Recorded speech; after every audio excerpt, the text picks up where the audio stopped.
Hello दोस्तों, glowing education में आप सभी का स्वागत है। तो आज की इस वीडियो में केमिस्ट्री के एटॉमिक स्ट्रक्चर के इस चैप्टर से बनने वाले सारे ऑब्जेक्टिव क्वेश्चन को डिस्कस करेंगे और प्रत्येक प्रश्न से जुड़े फैक्ट को भी जानेंगे। तो चलिए सबसे पहला क्वेश्चन से शुरुआत करते हैं। तो इस चैप्टर का नाम है एटॉमिक स्ट्रक्चर। फर्स्ट क्वेश्चन है, पदार्थ की परमाणु सिद्धांत सर्वप्रथम किसने प्रस्तावित किया? तो एटॉमिक थ्योरी का सिद्धांत सर्वप्रथम जॉन डाल्टन ने दिया। और ये कब दिया? तो 1808 ईस्वी में दिया। और ये जॉन डाल्टन इंग्लैंड के निवासी थे। इस पॉइंट को भी आप याद रखेंगे। और एटम के बारे में जॉन डाल्टन से पहले लगभग 500 ईसा पूर्व भारतीय दार्शनिक महर्षि कणाद ने एटम के बारे में बतलाया। और इन्होंने यह बताया कि सभी वस्तुएं छोटे से छोटे कण से मिलकर बनी है और वह छोटा से छोटा कण को अगर विभाजित किया जाए तो एक सीमा ऐसी आएगी जिसे और भी विभाजित नहीं किया जा सकता। इसीलिए उसे स्मॉलेस्ट पार्टिकल को इन्होंने परमाणु नाम दिया और उस परमाणु को इन्होंने इंडिविजुअल पार्टिकल कहा या अविभाज्य कण कहा, क्योंकि उस छोटे छोटे कण को और भी विभाजित नहीं किया जा सकता, ऐसा इन्होंने बताया। और कणाद का सारा व्याख्यान जॉन डाल्टन ने लिखित रूप से दर्ज कर दिया या उसका कॉपी कर दिया। और जॉन डाल्टन के बाद जे थॉमसन, उसके बाद रदरफोर्ड और उसके बाद नील्स बोर आए और धीरे धीरे इसके पीछे जो भी कमियां थी उसे दूर करते गए। तो इस पॉइंट को आप याद रखेंगे। Option number B right answer हो जाएगा।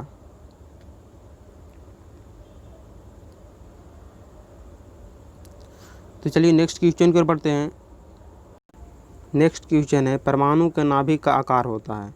तो परमाणु का नाभिक का आकार 10⁻⁻15 मीटर होता है। 10⁻⁻15 मीटर होता है और यह न्यूक्लियस का आकार है। न्यूक्लियस का आकार है। यही अगर एटम के आकार के पूछ दिया जाए तो 10⁻10 मीटर होगी। किसके आकार? तो एटम के आकार। और इन दोनों में सबसे बड़ा कौन है? तो 10⁻10 मीटर है और ये 10⁻15 मीटर या न्यूक्लियस है वो छोटा है। अगर दोनों का बेस सेम हो और उसकी पावर माइनस में अगर जिसकी अधिक होती है वह उतनी ही मान छोटी होती है। और यही अगर 10⁻10 मीटर यह एटम का आकार है और ये 10⁻15 मीटर, इन दोनों का अगर अनुपात पूछ दिया जाए ये माइनस से प्लस में 10⁻5 मीटर हो जाएगा। या हम कह सकते हैं कि जो एटम का आकार है वो न्यूक्लियस का आकार का 10⁻5 गुना है। इसमें option number D right answer हो जाएगा। चलिए नेक्स्ट क्वेश्चन की ओर बढ़ते हैं। निम्नलिखित में से कौन एक अस्थायी कण है? तो इसमें से अनस्टेबल जो कण है वो न्यूट्रॉन होगा। तो इसमें option number C right answer होगा, क्योंकि जो न्यूट्रॉन का उसका जीवन काल होता है वो काफ़ी कम समय में होता है, जिससे कि लगभग 10 मिनट का समय होता है और वह प्रोटॉन में चेंज हो जाता है। तो इसीलिए इसे option number C right answer हो जाएगा। चलिए नेक्स्ट क्वेश्चन की ओर बढ़ते हैं। नेक्स्ट क्वेश्चन है, निम्नलिखित में से कौन सा एक किसी तत्व के परमाणु क्रमांक को सबसे सही निर्धारण करता है? तो इसमें option number A right answer हो जाएगा। जो प्रोटॉन की संख्या होती है वो परमाणु क्रमांक अर्थात परमाणु संख्या का सही निर्धारण करता है। और इसमें एक पॉइंट और याद रखेंगे, E=P और P=Z। इलेक्ट्रॉन की संख्या और प्रोटॉन की संख्या और ये परमाणु संख्या तीनों आपस में इक्वल होते हैं। तो चलिए नेक्स्ट क्वेश्चन की ओर बढ़ते हैं। इसमें कौन सा है? इसमें option number A right answer होगा। नेक्स्ट क्वेश्चन है, परमाणु के नाभिक में निम्न कण होते हैं। तो परमाणु के नाभिक में प्रोटॉन और न्यूट्रॉन होते हैं। तो option number A right answer हो जाएगा। परमाणु के नाभिक में P पॉजिटिव चार्ज होता है और A पे कोई चार्ज नहीं होता है, इसीलिए इसे उदासीन कहा जाता है। और परमाणु के नाभिक के चारों ओर ये इलेक्ट्रॉन चक्कर लगाते रहते हैं और इस पर माइनस का नेगेटिव चार्ज होता है। तो इसमें option number A right answer हो जाएगा। तो चलिए नेक्स्ट क्वेश्चन की ओर बढ़ते हैं। नेक्स्ट क्वेश्चन है, निम्नलिखित में से कौन सा एक आवेश रहित है? तो हम लोग पहले ही देख चुके हैं कि जो न्यूट्रॉन है उस पर कोई चार्ज नहीं होता है, इसीलिए इसे आवेश रहित कहा जाता है। अर्थात इस पर कहा जा रहा है कि कोई आवेश नहीं है, कोई चार्ज नहीं है। तो इसमें option number C right answer हो जाएगा। चलिए नेक्स्ट क्वेश्चन की ओर बढ़ते हैं। नेक्स्ट क्वेश्चन है, परमाणु में कौन से मूल कण समान संख्या में होती है? तो परमाणु में मूल कण समान संख्या इलेक्ट्रॉन और प्रोटॉन होती है, इसलिए इसे option number B right answer होगा। क्योंकि हम लोग पहले ही देख चुके थे E=P और P=Z। तो इलेक्ट्रॉन संख्या, प्रोटॉन संख्या और परमाणु संख्या तीनों आपस में इक्वल होते हैं। तो इसमें जो न्यूट्रॉन संख्या तीनों ऑप्शन में दिया गया है यह ऑप्शन नहीं होगा, इसीलिए इसमें बी ऑप्शन सही होगा, क्योंकि न्यूट्रॉन संख्या जो होती है वो इलेक्ट्रॉन और प्रोटॉन के इक्वल नहीं होती है, नहीं प्रोटॉन की इक्वल होती है और ना ही ये इलेक्ट्रॉन की इक्वल होती है। तो प्रोटॉन संख्या किस प्रकार से निकलती है, तो P प्लस एन प्रोटॉन और न्यूट्रॉन संख्या मिलकर यह परमाणु द्रव्यमान का निर्माण करता है। तो एन हमें निकालना था, न्यूट्रॉन को निकालना हो तो A माइनस पी अर्थात परमाणु भार और प्रोटॉन संख्या में परमाणु भार में प्रोटॉन संख्या को घटाना होगा, तो यह न्यूट्रॉन संख्या निकल कर आएगी, जिसे हम कह सकते हैं जो न्यूट्रॉन संख्या होती है वो P के बराबर नहीं होती है, इसीलिए ऑप्शन नंबर बी इसमें राइट आंसर होगा। चलिए नेक्स्ट क्वेश्चन की ओर बढ़ते हैं। सबसे पहले इलेक्ट्रॉन का आवेश का सफलतापूर्वक निर्धारण किसके द्वारा किया गया था, तो सबसे पहले मिल्टन वैज्ञानिक द्वारा इलेक्ट्रॉन पर चार्ज का निर्धारण किया गया था और इसमें एक एक्सपेरिमेंट किया गया था जिसका नाम है तेल बूंद प्रयोग विधि। तो आप इसे याद रखेंगे, option number B right answer हो जाएगा, मिल्टन द्वारा। चलिए नेक्स्ट क्वेश्चन की ओर बढ़ते हैं। एक इलेक्ट्रॉन पर कितना आवेश होता है, तो एक इलेक्ट्रॉन पर -1.6 इंटू 10⁻⁻19 कूलम होता है और इसमें जो नेगेटिव साइन दिया गया है वो इलेक्ट्रॉन पर नेगेटिव चार्ज के कारण है। तो इसमें याद रखने के लिए बेस में नेगेटिव और इसके पावर में नेगेटिव को याद रखेंगे, तो इसमें option number A right answer हो जाएगा। ये अगर प्रोटॉन की बात की जाए तो इसको साइन में सिर्फ उल्टा होगा, ये माइनस की जगह पर प्लस हो जाएगा, तो इसमें प्लस 1.6 इंटू 10⁻19 कूलम होगा। तो यह प्रोटॉन का चार्ज है, ऑप्शन नंबर डी, और ये ऑप्शन नंबर ए इलेक्ट्रॉन का चार्ज है। तो इसमें इलेक्ट्रॉन का चार्ज को पूछा जा रहा है, तो इसमें option number A right answer होगा। और इसमें एक पॉइंट और क्लियर करते चलेंगे, इलेक्ट्रॉन का द्रव्यमान और प्रोटॉन का द्रव्यमान और न्यूट्रॉन का द्रव्यमान।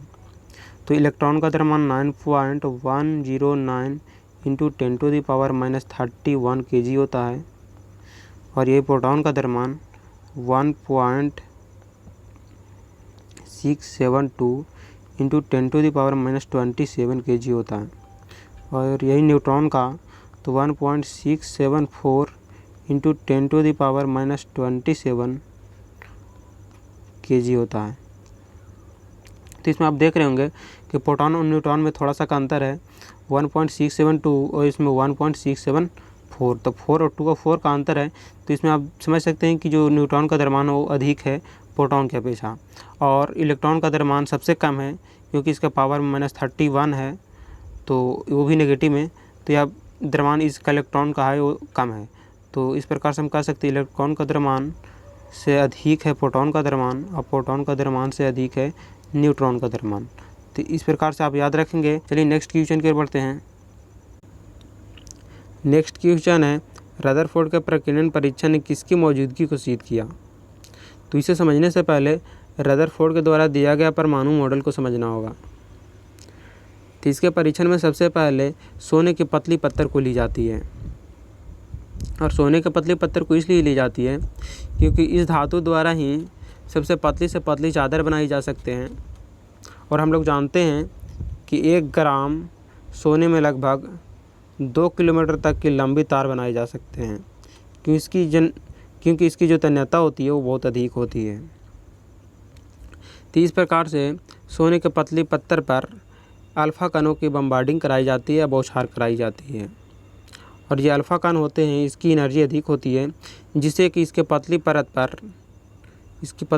पर इसके आंतरिक भाग में इलेक्ट्रॉन और प्रोटॉन को किस प्रकार से व्यवस्थित है उसे पता किया जा सके। और इसकी मोटाई जो होती है पतली परत की वो 1000 एटम के बराबर होता है। तो इस पॉइंट को भी आप याद रखेंगे।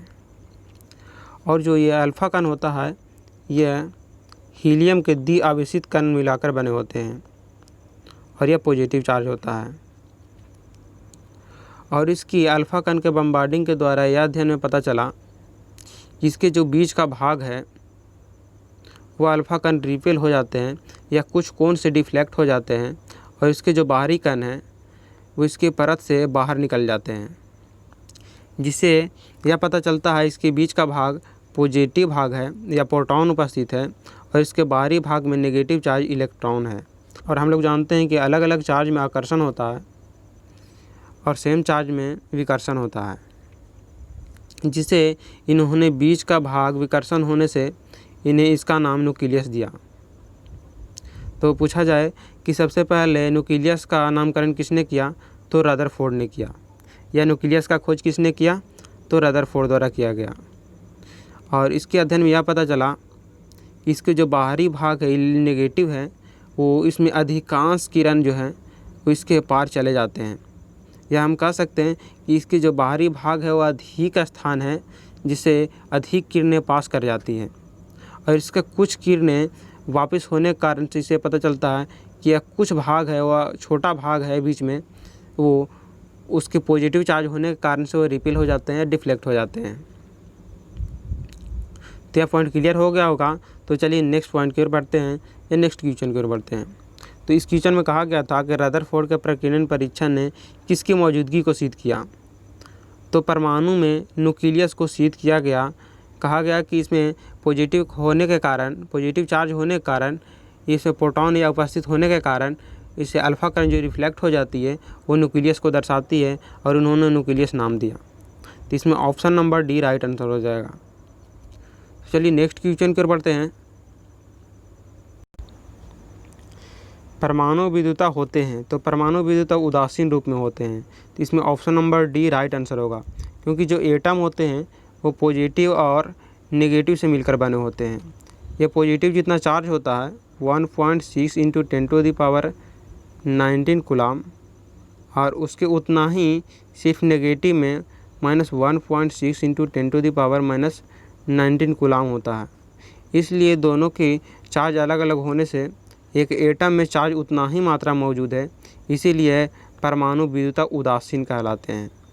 इसमें option number D right answer है। चलिए नेक्स्ट क्वेश्चन की ओर बढ़ते हैं। इलेक्ट्रॉन की खोज की थी, तो इलेक्ट्रॉन का खोज जे थॉमसन के द्वारा किया गया था। तो इसमें option number A right answer हो जाएगा, और इसका खोज 1897 ईस्वी में किया गया था। तो इसे भी आप याद रखेंगे। चलिए नेक्स्ट क्वेश्चन की ओर बढ़ते हैं।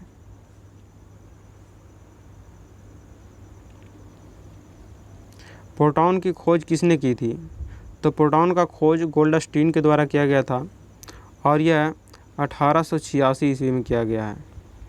और इसका नामकरण रदरफोर्ड के द्वारा किया गया था, और इसके 1920 में इसका नामकरण किया गया है। तो चलिए इसमें option number A right answer हो जाएगा। चलिए नेक्स्ट क्वेश्चन की ओर बढ़ते हैं। जेम्स चैडविक ने निम्नलिखित में किसकी खोज की थी, तो जेम्स चैडविक द्वारा न्यूट्रॉन का खोज किया गया था, और यह 1932 ईस्वी में किया गया था। और न्यूट्रॉन को आवेश रहित कण कहा जाता है। तो इसमें option number C right answer हो जाएगा, आवेश रहित कण कहा जाता है। चलिए नेक्स्ट क्वेश्चन की ओर बढ़ते हैं। निम्नलिखित किन कणों में कणीय तरंग की प्रकृति पाई जाती है, तो कणीय तरंग का अर्थ है कण और तरंग दोनों के रूप में। कण और तरंग, जिस प्रकार से प्रकाश जो होता है इसके एक्सपेरिमेंट में कण और तरंग दोनों के रूप में यह मालूम चला, इसलिए इसे कणीय तरंग या द्वि प्रकृति के रूप में माना गया। उसी प्रकार से इलेक्ट्रॉन जो होते हैं ये द्वि प्रकृति के रूप में पाई जाती है। तो इसमें option number C right answer हो जाएगा। तो चलिए नेक्स्ट क्वेश्चन की ओर बढ़ते हैं। पॉजिट्रॉन के खोजकर्ता कौन है, तो पॉजिट्रॉन का खोजकर्ता कार्ल डी एंडरसन है।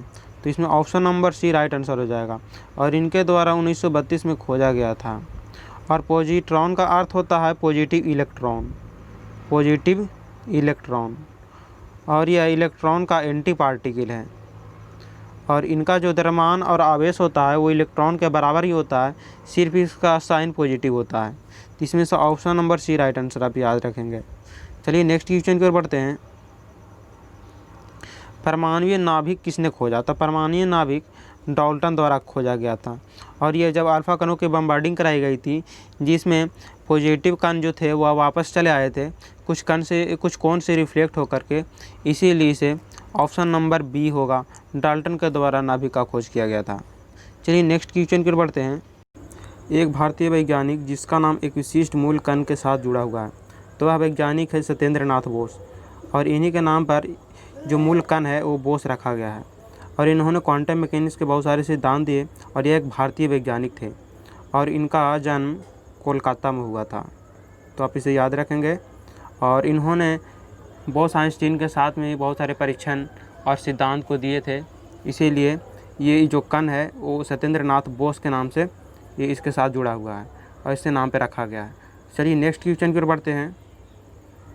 न्यूट्रॉन का पता लगाने वाले वैज्ञानिक का नाम क्या है? तो न्यूट्रॉन का पता लगाने वाले वैज्ञानिक का नाम जेम्स चैडविक है। तो option number A right answer हो जाएगा। और इन्होंने न्यूट्रॉन का खोज 1932 ईस्वी में किया था। तो आप इसे याद रखेंगे। और जो न्यूट्रॉन है, न्यूट्रॉन यह एक आवेश रहित कण है, अर्थात इस पर हम कह सकते हैं कि कोई आवेश नहीं होता है, आवेश रहित कण है। तो option number A right answer होगा। चलिए नेक्स्ट क्वेश्चन की ओर बढ़ते हैं। निम्नलिखित में से किस परमाणु के नाभिक में न्यूट्रॉन नहीं होता है? तो हाइड्रोजन परमाणु के नाभिक में न्यूट्रॉन नहीं होता है, इसमें option number B right answer हो जाएगा। क्योंकि जो हाइड्रोजन तत्व होते हैं बहुत हल्के तत्व होते हैं, इसीलिए वैज्ञानिकों के द्वारा स्वेच्छापूर्वक इसके परमाणु द्रव्यमान संख्या को 1 मान लिया गया है और इसके परमाणु संख्या को भी 1 मान लिया गया है। और इसके 3 समस्थानिक होते हैं। तो सबसे पहला है प्रोटियम, दूसरा है ड्यूटेरियम, तीसरा है ट्राइटियम। तो इसके 3 समस्थानिक को भी याद रखेंगे। और परमाणु द्रव्यमान संख्या ज्ञात करने के लिए इंटरनेशनल लेवल पर कार्बन 12 को इसके सापेक्षित ज्ञात किया जाता है और अन्य तत्वों की परमाणु द्रव्यमान संख्या इसके सापेक्ष में ज्ञात किए जाते हैं। तो इसे भी आप याद रखेंगे। और इस क्वेश्चन में कहा गया था कि जो हाइड्रोजन तत्व होते हैं उसके नाभिक में न्यूट्रॉन नहीं होता है, क्योंकि न्यूट्रॉन ज्ञात करने के लिए इसे परमाणु द्रव्यमान संख्या में से प्रोटॉन की संख्या को घटाना होगा। तो इसके परमाणु द्रव्यमान संख्या तो 1 है और प्रोटॉन संख्या कहें या इसके परमाणु संख्या कहें तो वो भी 1 है, इसीलिए 1 - 1 0 हो जाएगा। तो न्यूट्रॉन की संख्या 0 हो जाएंगे, इसीलिए ऑप्शन नंबर इसमें बी हाइड्रोजन तत्व आंसर हो जाएगा। चलिए नेक्स्ट क्वेश्चन की ओर बढ़ते हैं। इलेक्ट्रॉन के तरंग की प्रकृति का खोज सर्वप्रथम किसने की थी? तो डी ब्रोगली द्वारा इलेक्ट्रॉन के तरंग का प्रकृति का खोज किया गया था और यह 1924 ईस्वी में किया गया था। और इन्होंने यह बताए थे कि हल्के और भारी पदार्थ दोनों प्रकार के जो पदार्थ होते हैं वो गति कारण उसमें वेव देखने को मिलते हैं। तो इसमें इलेक्ट्रॉन की बात की जा रही है, तो इलेक्ट्रॉन का वेव इन्हें सूक्ष्मदर्शी के द्वारा जो इलेक्ट्रॉन गतिमान होने के कारण इसमें वेव देखने को मिलता है। और इनके द्वारा एक फार्मूला दिया गया था, उसे आप याद रखेंगे, लेमडा बराबर h/m भी होता है। लेमडा जो उसका वेवलेंथ है पदार्थ का और h प्लांक कांस्टेंट है और उस वस्तु का जो m द्रव्यमान है और v उसका वेग है, क्योंकि उसका v वेग से वो गति कर रही है, इसलिए इसमें option number B right answer हो जाएगा। तो इलेक्ट्रॉन का तरंग का प्रकृति का खोज सबसे पहले किसके द्वारा किया गया था? तो डी ब्रोगली के द्वारा किया गया था। चलिए हम नेक्स्ट क्वेश्चन की ओर बढ़ते हैं। तत्व के सबसे छोटे भाग को क्या कहते हैं? तो तत्व के सबसे छोटे भाग को परमाणु कहा जाता है, एटम कहा जाता है। और आधुनिक प्रयोग द्वारा यह पता चलता है कि एटम का निर्माण हुआ है वो सब एटम से मिलकर बना है, जिसमें सब एटम में इलेक्ट्रॉन, प्रोटॉन और न्यूट्रॉन आ जाते हैं और इन तीनों का सम्मिलित रूप एटम है। यही तत्व का स्थान पर अगर एटम होता तो एटम का सबसे छोटा कण पूछा जाता तो इसमें क्वार्क आंसर हो जाता, क्योंकि इलेक्ट्रॉन और प्रोटॉन, न्यूट्रॉन तीनों का सबसे छोटा ये कण क्वार्क है। तो इसमें तत्व के अनुसार से इसमें option number A right answer हो जाएगा। चलिए नेक्स्ट क्वेश्चन की ओर बढ़ते हैं। डाल्टन के परमाणु सिद्धांत के अनुसार कौन सा सबसे छोटा कण स्वतंत्र रूप में रह सकता है? तो डाल्टन के द्वारा परमाणु सिद्धांत द्वारा यह माना गया है कि परमाणु सबसे छोटा कण है जो स्वतंत्र रूप में रह सकता है। तो option number B right answer होगा। तो चलिए नेक्स्ट क्वेश्चन की ओर बढ़ते हैं। किसी परमाणु का रासायनिक व्यवहार निर्भर करता है, तो किस पे निर्भर करता है? तो न्यूक्लियस के गिर्द घूम रहे इलेक्ट्रॉनों की संख्या पर निर्भर करता है। तो इसमें option number C right answer हो जाएगा, क्योंकि जो इलेक्ट्रॉनों के लेन देन के द्वारा उसका रासायनिक बंधन का निर्माण करता है और उसमें प्राकृतिक में चेंजिंग आता है कि वह ठोस है या द्रव है या गैस है, किस रूप में वह मोलिक्यूल बना रहा है। तो इसमें ऑप्शन नंबर सी आंसर हो जाएगा, क्योंकि यह बाहरी रूप में घूमते रहते हैं और इलेक्ट्रॉन का ही लेन देन होता है, ना कि प्रोटॉन और न्यूट्रॉन। ये तो बीच में स्थित होते हैं, लेकिन इलेक्ट्रॉन का इसमें वैलेंस इलेक्ट्रॉन जो बाहरी इलेक्ट्रॉन होते हैं उसको साझा करके केमिकल बॉन्ड बनाते हैं और वो अलग अलग प्रकृति को दर्शाते हैं। तो इसमें क्लियर हो गया होगा, option number C right answer हो जाएगा। चलिए नेक्स्ट क्वेश्चन की ओर बढ़ते हैं। द्रव्यमान संख्या किसका योग होता है? तो किसी परमाणु का द्रव्यमान संख्या उस परमाणु के नाभिक में उपस्थित प्रोटॉन और न्यूट्रॉन संख्या का योग को परमाणु द्रव्यमान संख्या कहते हैं। तो इसमें option number D right answer हो जाएगा। और हम लोग फार्मूला द्वारा जानते हैं कि परमाणु द्रव्यमान संख्या ये होता है और ये प्रोटॉन संख्या है और ये न्यूट्रॉन संख्या है। तो प्रोटॉन संख्या और न्यूट्रॉन संख्या के योग को ये परमाणु द्रव्यमान संख्या के बराबर होता है। तो इसमें option number D right answer है। तो यह वीडियो यहीं पे समाप्त करते हैं, फिर मिलते हैं एक नए वीडियो के साथ में और इसके अगले पार्ट को लेकर के। यदि यह वीडियो पसंद आया हो तो इस वीडियो को लाइक कीजिए और शेयर कीजिए और इस चैनल को ज़रूर से ज़रूर सब्सक्राइब कर दें। धन्यवाद।